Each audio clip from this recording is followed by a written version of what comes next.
you're on video. Okay. Well, good evening, everyone. We have spent the whole day moving into our new home here on Capitol Hill, and we decided we deserve a drink. And the lady we're renting from basically said we could drink all the booze in her house, and she had a bottle of cognac, Comte Joseph or Comte Joseph, I don't know. Unfortunately, the cork was really messed up. This bottle's never been opened. As soon as I took the seal off, I mean, the cork just disintegrated. So I had to end up running this through cheesecloth a couple times to make sure there was no cork in it. Well, that's a good trick for people to know, that you don't necessarily have to dump a bottle of anything if your cork is disintegrated. Yeah, I mean, run it through a cheesecloth a couple times into a carafe or a pitcher or whatever, and then, pour it back into the bottle and then run it through another piece of cheesecloth just to make sure you've gotten any sort of bits of cork or whatever. Now, this may still taste horrible. This may still be the equivalent of cooking brandy at this point, but we thought it'd be fun to film it. So I guess, according to Mary, this runs about $40 a bottle, as low as 28, as high as 40. So I'm thinking mid-range. I mean, it's French, and it's VSOP, which is very superior old pale, which is a very, it is a specific cognac designation, and one of the, it's not like, this is not like Christian Brothers or E&J brandy. This is actual cognac from France, as far as I can tell. I've never had it before, so let's see what it tastes like. If I make a horrible face, it means that it's gone off, but we'll see.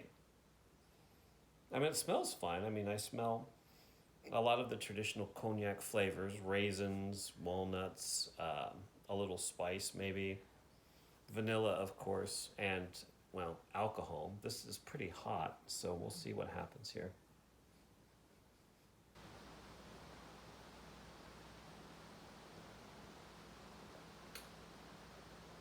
Oh, that's actually really nice. What does that taste like? Almonds, a little bit. You get a very sort of almondy flavor across the tongue, and it's very hot. I mean, you feel the booze in it, and it's sort of, but not like hot the way bourbon is hot. I mean, you're basically, you're drinking, spirits here. This is not wine or, a gin and tonic or something. You immediately feel the vapors of the alcohol rising up towards your sort of your upper palate. But in actually a rather pleasant way. You do get kind of I get a little bit of a grapey smell. It's that same smell you get from just about any grape-based liquor. If you've ever smelled grape-based vodka or grappa or, God forbid, cha-cha, you might get some of that sort of really boozy, grapey smell. But I don't taste a lot of grape here.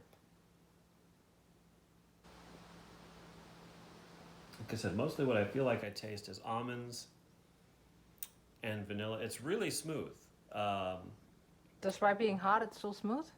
Well, yeah, I mean, because it's hard. It's basically liquor and not wine or something. You still know that you're drinking something, I guess, spiritus.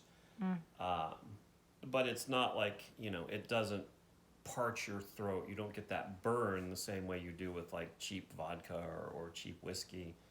You don't get that burn in the back of your throat. You get it's more of a gentle warmth that sort of fills your, like I said, your upper palate, and then down through here you get sort of a nice warm feeling. So yeah, I don't know what this is like new, and I don't know when she got this bottle. Judging from the cork, it's been sitting up there a while, and it has been kept in a dark place. I don't know, and I don't think it's been kept exactly the way it should, but at least it wasn't kept too hot or too cold or anything like that. So yeah, no, it survived. I'm actually glad, because this is a really nice, late night before you go to bed sipping drink. This is not something I would waste on like mixed drinks or anything like that. And I certainly wouldn't cook with it. It's definitely better than that. And this is very drinkable, actually.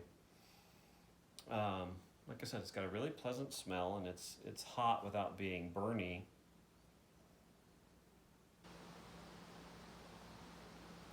And it's got a very subtle flavor. So yeah, I'm glad we took the time to filter out the gunk and clean the bottle. In case this ever happens to you, you can pour a little bit of the brandy back in the bottle and swish out all the gunk. Yeah.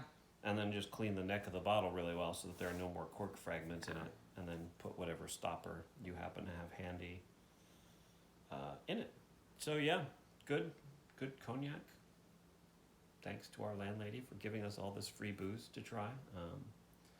I'm sure we'll have another Matt Sips Things where she left a weird aperitif from the Czech Republic. We'll probably do another Matt Sips Things where we try the Czech aperitif. Sounds fun. Indeed. So cheers. Cheers.